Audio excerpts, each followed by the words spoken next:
Assalamu alaikum wa rahmatullahi wa barakatuh. Que la paix soit sur vous, ainsi que la miséricorde et la bénédiction. La colonisation des esprits est pire que celle des terres. Être colonisé mentalement est pire qu'être colonisé sur sa terre. Pourquoi? Parce que euh, si vous êtes colonisé sur vos terres, mais que vous êtes, entre guillemets, des lions en cage, c'est-à-dire que votre modèle, votre boussole, votre unité de mesure, c'est le Coran, la parole d'Allah subhanahu wa ta'ala, la sunna de son messager, sallallahu alayhi wa sallam, et vous avez comme modèle à suivre le prophète Mohammed sallallahu alayhi wa sallam, comme Allah ta'ala subhanahu wa ta'ala nous l'ordonne dans sa parole. Et ben, alhamdulillah, le jour où vous serez libérés de vos terres, vous, euh, vous serez plus prisonnier. Parce que la seule prison dans laquelle vous étiez, c'est une prison matérielle au niveau des terres. Bon. Mais si à l'inverse, ce qui se passe et ce qui est dans notre époque, et dont beaucoup de musulmans malheureusement sont, dans cette prison psychologique, cette prison mentale, si vous êtes colonisé mentalement, mais que vous avez des terres, que les terres sont à vous, que vous avez eu des indépendances, que vous êtes propriétaire de vos terres, de vos pays, que vous pouvez appliquer les lois que vous voulez, etc., mais que vous êtes colonisé mentalement, alors là, c'est un malheur. C'est un malheur dramatique et c'est le malheur dans lequel nous sommes tous, en tant que musulmans, malheureusement, nous trinquons tous, que nous soyons colonisés mentalement ou pas, nous trinquons tous à cet échec collectif. Car il ne faut pas se tromper, il ne faut pas se louper. On est bien dans cette époque d'Al-Ghuraba, des étrangers, que le prophète Mohammed sallallahu alayhi wa sallam a annoncé. Hein. Ils seront un groupe d'étrangers qui appelleront, qui réformeront une majorité corrompue, qui suivront ma sunna. Hein. Donc ceux qui suivent la sunna du messager d'Allah sallallahu alayhi wa sallam, qui suivent ce qu'Allah subhanahu wa ta'ala a dit, ce que son messager a dit, le consensus des savants, les salaf salih, les pieux prédécesseurs, nos éminents savants, ah ben, à ce moment-là, tu seras un étranger. Et tu es un étranger dans cette époque. Tu es marginalisé. Vous qui m'écoutez beaucoup, moi, nous sommes marginalisés dans cette société, dans ce système. Nous sommes des étrangers, jusqu'à notre propre famille. Hein.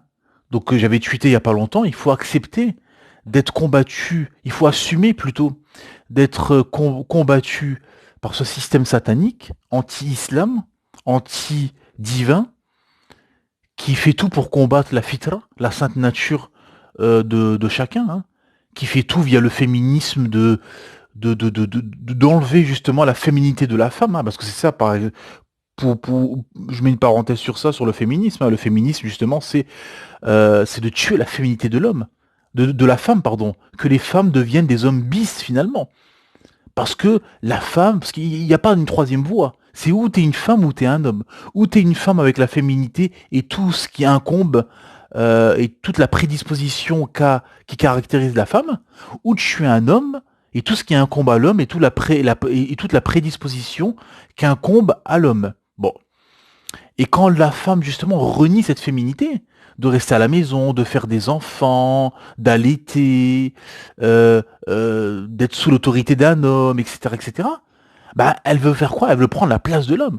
Elle veut sortir, travailler, pas faire d'enfants, la contraception, puis allaiter, voilà, puis rester à la maison, puis être sous l'autorité d'un homme, etc. Donc en fait, elle veut devenir un homme. Donc le féminisme fait en sorte que les femmes deviennent des hommes bis.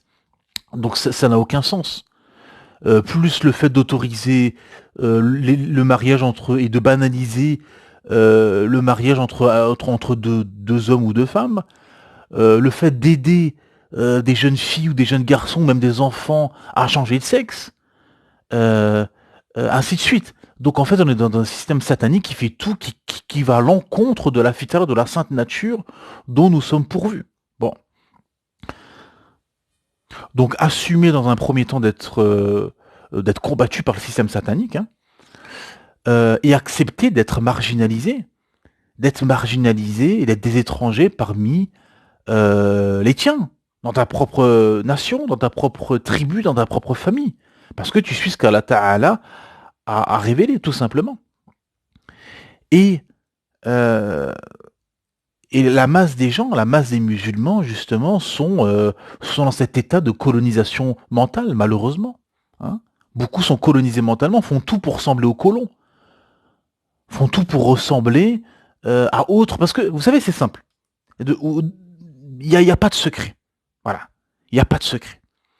C'est-à-dire qu'en fait, le prophète Mohammed sallam nous a laissé toute une sunna. Voilà. Les sunnas, bien évidemment, qui sont visibles. Hein. La barbe pour l'homme, le pantalon au-dessus des chevilles, s'habiller large, euh, euh, voilà, le siwak, le parfum, etc. Manger avec la main droite, boire en 3 fois un récipient, etc., etc. Donc plein de sunan qui sont justement visibles. Bon. Mais il y a aussi ces sunan qui sont, comment dire, de l'ordre de l'invisible, hein, du caractère, bien évidemment, hein, du caractère, du beau comportement, de la bienséance, de la justice, etc., etc., bien évidemment. Donc en fait, au bout de ça, au bout de tout ça, qu'est-ce qu'il y a? C'est que ou tu suis la sunna du messager d'Allah, sallallahu alayhi wa sallam, ou tu ne la suis pas. Mais si tu ne suis pas la sunna du messager d'Allah, sallallahu alayhi wa sallam, tu vas automatiquement suivre la sunna de quelqu'un d'autre. C'est automatique. C'est logique. C'est logique. Voilà. C'est-à-dire que si tu ne t'habilles pas selon la sunna du messager d'Allah, sallallahu alayhi wa sallam, pour les hommes, hein, là je parle pour les hommes, ah ben, forcément tu vas t'habiller selon une autre tendance, une autre sunna, si je peux me permettre. Bien évidemment. C'est tout à fait logique. Pareil pour la barbe. Si tu laisses pas pousser la barbe et tu ne tailles pas la moustache comme le messager d'Allah sallallahu alayhi wa sallam nous l'a ordonné, bah si tu fais pas ça, tu vas copier quelqu'un d'autre. Tu vas te raser, donc tu vas copier ce que certains koufars font, certains mécréants font, le rasage qui a été instauré par des mécréants ou autres. Hein.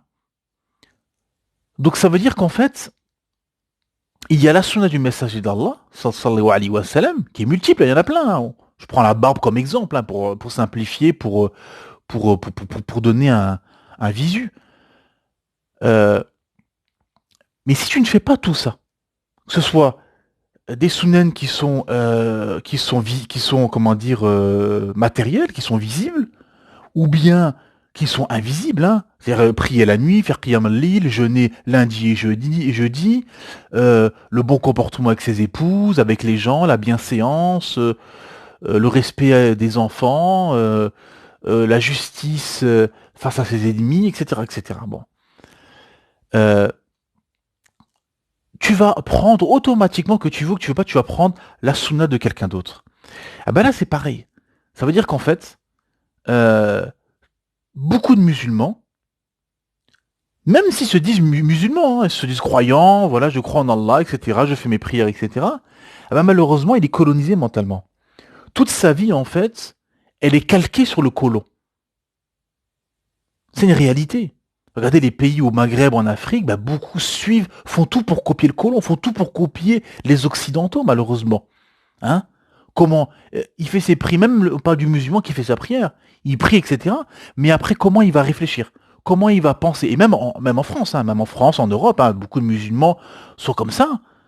euh, c'est même la masse hein, des musulmans qui sont comme ça. C'est-à-dire que qui prie ou qui prie pas, mais là on prend le cas de la personne qui prie, euh, comment il va s'habiller, comment il va euh, ses projets, ses études, le travail, le mariage, l'éducation des enfants, euh, comment toute la méthodologie qu'il va appliquer tout au cours de sa vie, tout au long de sa vie, c'est calqué sur le colon, consciemment ou inconsciemment, qui le fait de façon consciente ou pas. Hein.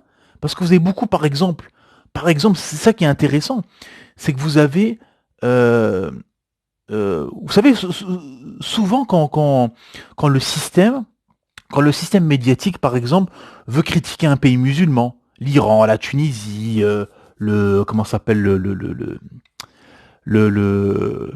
l'Afghanistan, etc., etc., ou surtout les pays du Maghreb, africains, etc., ils vous ramènent souvent la colonisée de service. Hein, vous savez, souvent comme ça, l'arabe de service, la chétana de service, hein.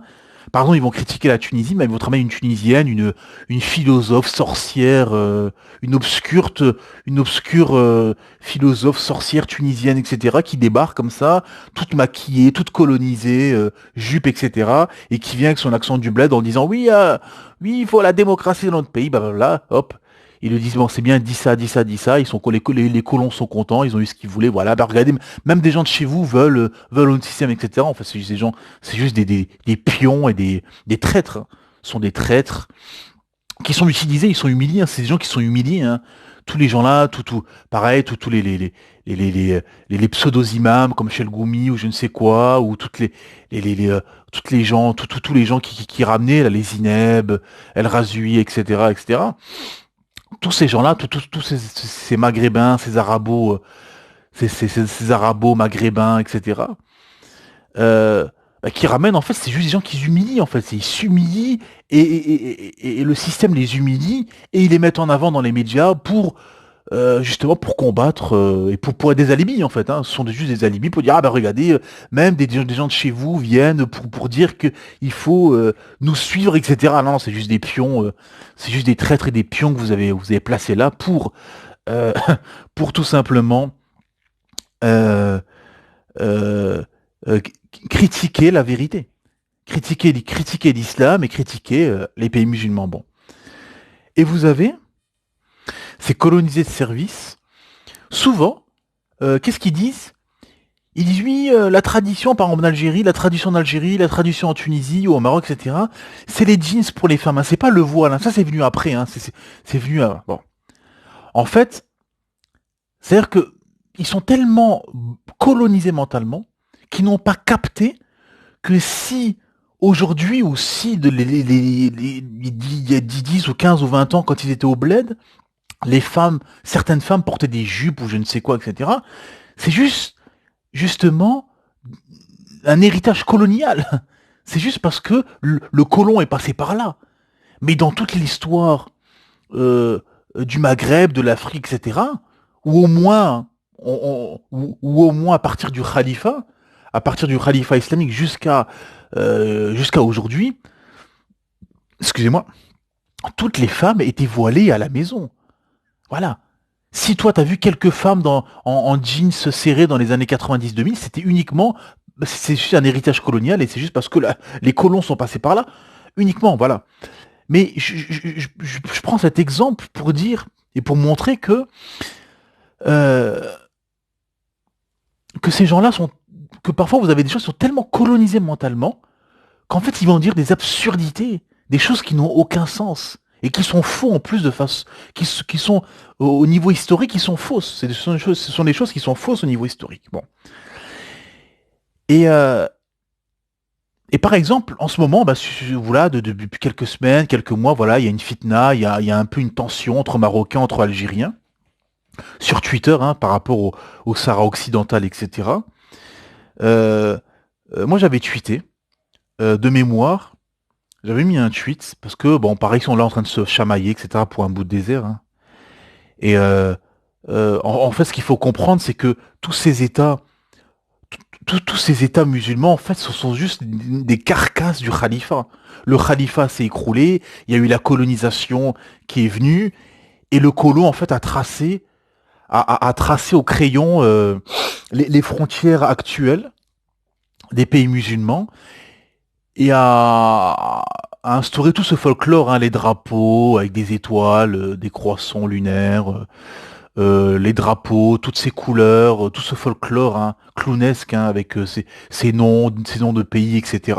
Alors qu'avant c'était un califat, des wilayets avec des provinces, euh, avec des cultures différentes, certes, hein, mais qui contradisaient pas le Coran et la Sunna, mais on était unis sous une autorité. Voilà. avec plusieurs émirs, etc. Mais euh, c'était c'était la même civilisation, le même, la même vision, le même message, la même constitution, etc. Donc, alhamdulillah, le khalifa s'est effondré. Ensuite, il y a eu la colonisation. On le sait pourquoi, hein, parce que les musulmans, voilà, ont commencé à se détourner du dîn, parce que vous savez, Allah Ta'ala vous donne un bienfait. Et si vous vous détournez de son dîn, de sa religion, bah, il vous enlève ce bienfait. C'est ça la réalité. Et c'est ce qui s'est passé avec les musulmans, ce que les savants expliquent, ce que les historiens, les savants expliquent justement, ce que les historiens de confiance, hein, et ce que les savants musulmans nous expliquent, c'est que justement, on a perdu tout ça parce que bah, les gens commencent à se détourner. Par exemple, à l'Andalous, l'Espagne et le Portugal qui étaient musulmans pendant des siècles, bah, on l'a perdu parce que voilà, bah, les musulmans ont commencé à se détourner, ont commencé à aimer Dunya, ont commencé, etc., etc. Donc voilà, et c'est ça la réalité. C'est pour ça qu'aujourd'hui, le monde musulman est humilié. Et d'ailleurs, on a un hadith qui est magistral, qui dit il y aura une humiliation qui descendra sur vous, et Allah Ta'ala ne retirera pas cette humiliation jusqu'à ce que vous reviendrez à sa religion. Donc elle est là la réalité. Et donc voilà, donc en fait vous avez des gens, des pitres des nationalistes, hein, des extrémistes nationalistes, hein, comme j'avais tweeté hier, pardon, j'avais posté un tweet en expliquant que discuter, causer un nationaliste, c'est comme vouloir ramener à la raison une personne ivre. C'est comme si vous êtes face à une personne qui est ivre, qui est complètement sous, qui est bourré. Vous essayez de lui parler, le raisonner, etc. Ben, ça va être compliqué. Donc la discussion va tourner en rond, n'aura aucun sens, et le résultat au final sera maigre. Ah bah c'est pareil avec ces pauvres d'esprit. L'ivresse du nationalisme vaincra souvent ces nationalistes, malheureusement. Et le nationalisme est une pourriture, comme le prophète Mohammed sallam nous a dit, délaissez-la, délaissez-la. Il a appelé ça, dans notre traduction dans le sens, que c'est une pourriture, qu'il fallait délaisser le nationalisme, le tribalisme, etc., que c'est une pourriture. Et on le voit, pourquoi c'est une pourriture? Parce que vous avez des musulmans qui sont marocains, algériens, turcs, tunisiens, égyptiens, etc., qui se bouffent, qui se chamaillent. Pourquoi? Pour un drapeau, pour une nation que le colon a instaurée en plus. Mais quelle humiliation! Et par exemple, pour ce bout de désert-là, n'en déplaise à des Marocains extrémistes, hein, qui sont venus, quand vous leur parlez de bout de désert, bah ça les horripile, ça leur fait mal. Hein. Ils vous disent comment ça un bout de désert? Oui, bien évidemment, c'est un bout de désert dans ce tas de pierres qu'est ce bas monde et cet univers immense. Nous sommes rien, nous sommes insignifiants et les terres dans lesquelles nous sommes sont insignifiantes devant la grandeur du Créateur et de la création d'Allah subhanahu wa ta'ala. Subhanallah azim, de ces sept cieux superposés dont on ne distingue pas à l'œil nu. Allahu Akbar, comme Allah Ta'ala nous dit dans sa parole. Et donc, ces gens-là, et j'avais mis un autre tweet aussi, où je disais, et ça a beaucoup plu, ça a beaucoup été liké, commenté, etc., où justement j'expliquais que pendant que le Maroc et l'Algérie se battent pour un bout de désert depuis des années, ah ben vous avez les pays du Golfe qui ont développé leur pays en 20 ans. En 20 ans, ils ont développé ce que l'Europe a fait en 200 ans, ou voire plus. L'Europe s'est unie, a fait l'Union européenne avec des frontières ouvertes et avec une seule monnaie, hein, avec l'euro. Pendant ce temps, la Chine a bouffé l'économie européenne dans l'espace de 30 ans. Vous avez un graphique, vous regardez, hein, depuis 1990, la Chine était au niveau de certains pays musulmans, certains pays africains ou maghrébins, et il est passé en 30 ans ben, d'un pays moyen et de niveau économique, peut-être à l'Oualem du niveau du Portugal ou je ne sais quoi, à la deuxième puissance économique mondiale. Et à bouffer l'économie européenne au niveau technologique, au niveau industrie, euh, au niveau projet, etc. Donc pendant que tout ça s'est passé, hein, pendant que les pays du Golfe ont développé en 20 ans ce que l'Europe a fait en 200 ans, pendant que l'Europe s'est unie avec des frontières ouvertes et une monnaie unique, pendant que la Chine est passée d'un PIB moyen à la deuxième économie mondiale, au deuxième PIB du monde, Ah ben vous avez l'Algérie, le Maroc, ils sont restés figés à se battre pour un bout de désert, écoutez-moi bien, pour un bout de désert, pour une frontière qui a été tracée par l'ex-colon. Quelle humiliation! C'est comme si les musulmans, quand ils sont partis, ils avaient fait une frontière entre le Portugal et l'Espagne, et que aujourd'hui vous avez les Portugais et les Espagnols qui se battent pour cette frontière qui a été faite par des musulmans il y a des siècles. Subhanallah, ajib hada. Donc vous avez des musulmans qui se battent pour un bout de désert au lieu de s'unir, parce que vous savez, parce que le projet il est là. Comment dire, le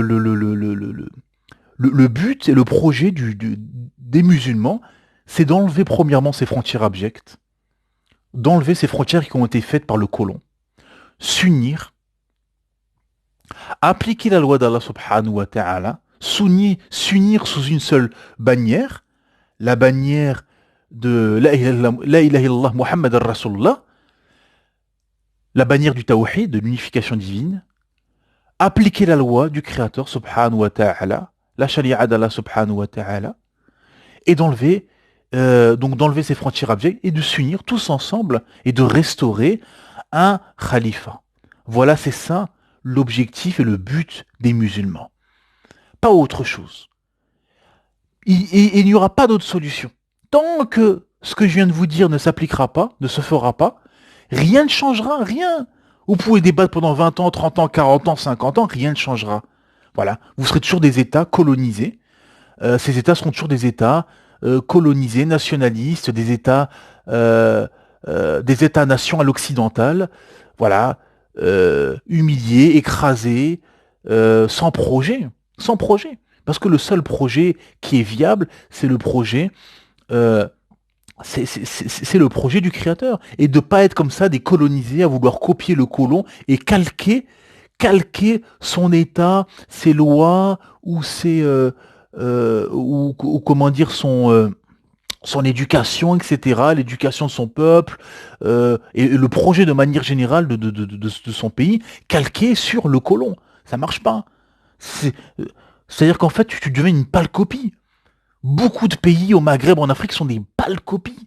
Sont juste des pâles copies des pays occidentaux. Voilà, c'est malheureux. Vous savez, la seule fois que l'Algérie était forte, que le Maroc était fort, que la Turquie était fort, que la Tunisie était fort, que l'Égypte était fort, c'est quand ils étaient unis sous un khalifa, et quand ils étaient des provinces du khalifa. C'est la seule fois que ces provinces ou ces États étaient forts, unis tous ensemble. Parce que quand vous êtes unis, vous n'avez pas une coalition d'occidentaux qui va détruire l'Irak ou qui va détruire la Syrie ou qui va détruire la Libye. Non, non, non, non. Personne ne vous touche, vous êtes forts, vous êtes ensemble. Aujourd'hui, allez faire la guerre au Luxembourg, à l'Écosse, à l'Italie ou au Portugal. Personne n'osera. Parce que vous avez tous les pays européens qui sont derrière. Voilà. Donc pendant que les Occidentaux se sont unis, sont entre guillemets un khalifa, ils ont fait une sorte de khalifa, l'Union européenne, en s'unissant avec des cultures différentes, mais des frontières ouvertes, une monnaie unique, et avec l'OTAN comme protection au cas où, si voilà, il y a une invasion étrangère dans un pays de l'OTAN, bah voilà, tous les pays de l'OTAN bah, vont le défendre. Et c'est ce qu'il y avait quand il y avait le khalifa islamique. On était unis, et si quelqu'un venait pour toucher une terre du khalifa, c'était tout le monde qui s'unissait pour combattre l'envahisseur. Mais comme là on est divisé, État-nation, etc., bah, ils peuvent euh, détruire la Syrie, l'Irak, la Libye, devant tout le monde, sans que personne ne bouge, sans que personne ne lève le petit doigt, sans que personne ne fasse rien. Voilà. Car on est tous divisés, les pays musulmans sont divisés en États-nations, chacun dans son coin, et vous avez le peuple qui est beaucoup de faibles d'esprit, qui sont des extrémistes nationalistes, et qui sont là, en train de se battre pour un bout de désert, ou pour leur pays. Moi je suis mieux parce que si, parce que ça, comme il a dit un cher, dire moi je suis mieux parce que je suis algérien, turc, égyptien, sénégalais ou je ne sais quoi, c'est comme Shaitan quand il a dit qu'il était mieux que Adem parce que Adem alayhi salam a été créé de terre et que lui a été créé de feu, donc moi je suis mieux. Wal'iyadu billah. C'est une parole de Shaitan de dire ça. Et donc les gens sont divisés, sont là avec leur pauvre État-nation, avec tout ce folklore et ces drapeaux et ces frontières et même ces noms qui ont été instaurés par les colons. Et on est là, euh, colonisé mentalement, sans projet à vouloir copier le colon. Voilà. Donc maintenant, vous comprenez, vous voyez pourquoi la colonisation mentale est pire que celle des terres. Et ce qu'a fait le système occidental d'ailleurs. Le système occidental, ben, pendant toutes ces années, a diffusé ses idées via des outils magistraux qui sont venus il y a à peine 100 ans, hein. La cinématographie, le cinéma, la télévision, par la suite Internet, les réseaux sociaux, etc., etc.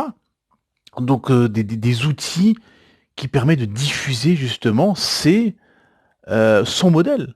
Son modèle, voilà. Donc l'américanisation des sociétés, hein, parce que souvent les Français sont là en train de dire oui, le grand remplacement, blabla, etc. Mais la France d'antan a été complètement éliminée déjà premièrement avec la laïcité, où on a enlevé la morale religieuse, l'ordre religieux, après avoir précédemment, préalablement, avant éliminé le roi, ensuite l'Église, la laïcité, euh, 68, hein, donc mai 68, hein, ni Dieu, ni maître, ni d'autorité, plus rien, hein, interdit d'interdire. Et ensuite, il y a eu l'américanisation des sociétés. Aujourd'hui, le français moyen est un athée, consomme Netflix, Amazon, fornique, et adore ses passions du matin au soir, quoi. Ça, la réalité, malheureusement, hein. Voilà, il y a une pauvreté, et de plus en plus, hein, vous avez une pauvreté intellectuelle en Occident, hein. Là, notamment, il y a eu, bah pareil, c'est aussi, c'est lié, c'est intéressant. Ce qui s'est passé avec ce Danois en Suède qui a, voilà, publiquement, qui a brûlé une traduction du Coran, c'est même pas le Coran, c'est une traduction du Coran, et qui a brûlé ça, c'est passé sur les réseaux et tout ça. Euh, bah, voilà, vous avez des gens qui se sont levés dans certains pays musulmans, qui se sont levés, qui sont sortis, qui ont manifesté, etc., etc. Par contre, personne ne s'offusque que la loi d'Allah Ta'ala n'est pas appliquée. Qu'en ai-je à faire qu'un obscur personnage, qu'un vil personnage, qu'elle a le guide, qu'elle a le guérisse, brûle une traduction du Coran? Mais moi, je regarde moi, je regarde où en sommes-nous en tant que musulmans dans nos pays. Appliquons-nous la loi d'Allah subhanahu wa ta'ala. La plupart des pays musulmans n'appliquent pas la loi d'Allah subhanahu wa ta'ala. Ils sont colonisés, ils font tout pour copier le colon, et ils sont encore dans cet héritage abject avec ses frontières, ses drapeaux et ses lois philosophiques qui ne sont pas la loi d'Allah subhanahu wa ta'ala. Donc, elle est là la réalité. C'est que euh, malheureusement, les musulmans, c'est comme à l'époque avec Charlie Hebdo. Donc les gens s'offusquent parce que des ennemis t'attaquent. Mais le but de tes ennemis, c'est de t'attaquer. C'est de te taquiner, c'est de te chercher, etc. Mais regarde-nous, regarde-toi, c'est toi. Les premiers coupables de l'échec des musulmans dans notre époque, ce sont les musulmans, ce sont les premiers coupables. Voilà. Comme dans ce hadith que j'ai cité tout à l'heure, il y aura une humiliation qui viendra sur vous jusqu'à ce que viendra votre religion, hein. Le prophète Mohammed sallallahu alayhi wa sallam nous dit, il y aura une humiliation qui viendra sur vous jusqu'à ce que vous reviendrez à votre religion, tout simplement. Donc, l'échec des musulmans est dû aux musulmans en priorité. Eux, bien évidemment, ils font leur job d'ennemis de l'islam. Ce sont des suppôts de Satan. En Occident, beaucoup, les élites, les politiques qui font la guerre, qui détruisent des pays, hein, qui vont détruire euh, des milliers, qui vont tuer des millions d'innocents comme ça au nom de l'humanisme. Mais eux, par contre, on les traite pas de terroristes, hein, bien évidemment, hein. Les USA, hein, qui a bombardé le Japon, l'Afghanistan, le Cuba, la Syrie, qui a fait un embargo à l'Iran, etc., etc. Eux, on va pas dire que c'est des terroristes. Donc euh, voilà, on voit l'hypocrisie. Euh, donc vous avez tout ce système qui combat l'islam et les musulmans à tous les niveaux, mais eux, ils font leur job. Ils font leur job de suppôt de Satan pour combattre, hein, tout ce système politico-médiatique, etc. Mais toi, le musulman juif il doit se décoloniser mentalement, sortir, pose-toi la question. Voilà.